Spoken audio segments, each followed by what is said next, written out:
Baik, kita ke informasi yang selanjutnya. Ada seorang ibu parubaya di Banjarnegara, di Banjarnegara, Jawa Tengah maksud saya, yang nyaris diamuk massa karena kedapatan mencopet uang salah seorang pedagang pasar. Dari tangan sang ibu ini diamankan uang Rp100.000 hasil copetan. Ibu berusia 48 tahun ini nyaris diamuk massa. Ia tertangkap basah warga saat mencopet uang salah seorang pedagang di Pasar Pagi Mandi Raja, Banjarnegara, Jawa Tengah, Selasa kemarin.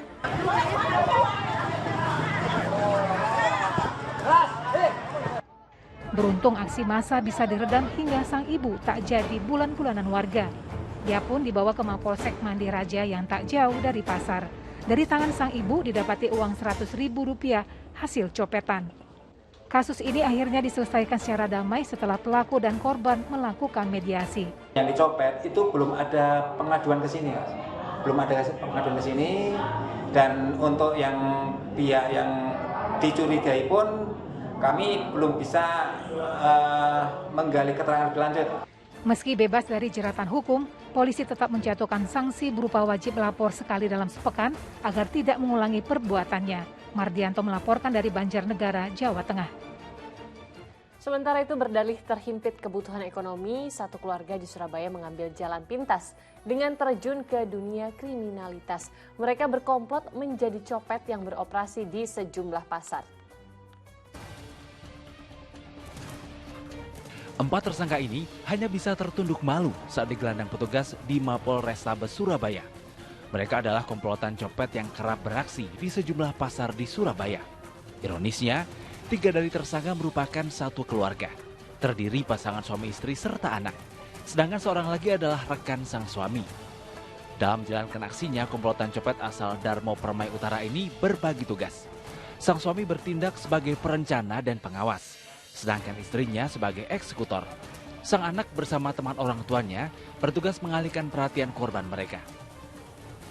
Mereka berempat sudah punya perannya masing-masing, sudah direncanakan dengan baik. Nah, dari pengakuannya dan penelusuran kami, mereka sudah melaksanakan 3 kali selain dari yang kita amankan ini. Tersangka berdalih mengajak keluarganya mencopet karena terhimpit kebutuhan ekonomi. Dari tangan tersangka, polisi menyita barang bukti 1 unit ponsel dan 1 unit mobil yang mereka sewa untuk memudahkan mobilitas saat beroperasi. Kini keluarga copet ini terancam pasal 363 KUHP tentang pencurian dengan pemberatan dengan ancaman hukuman 5 tahun penjara. Selamat Riyadi melaporkan dari Surabaya, Jawa Timur. Ya, kalau kita lihat berita tadi sepertinya alasannya sama ya Ustaz ya, yaitu soal himpitan ekonomi.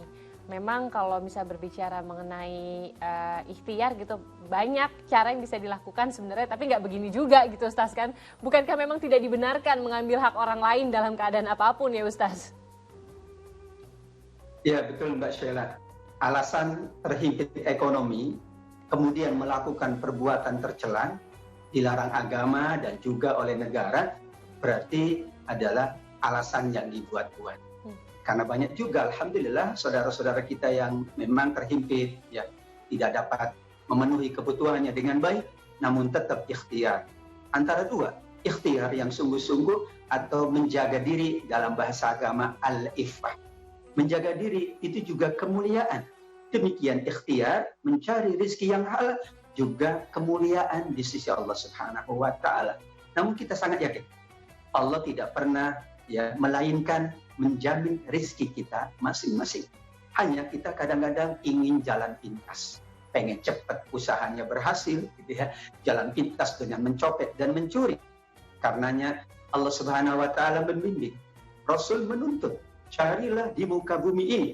Kalau bahasanya fantasyiru fil ardi, berarti Allah jamin selama kita insya Allah tidak melakukan perbuatan tercela, selama kita nawaitunya mencari rezeki yang halal, justru Allah akan bukakan fatahna alaihim barakatim minas sama'i wal ardi. Allah bukakan pintu-pintu rezekinya baik dari langit Allah maupun dari bumi Allah.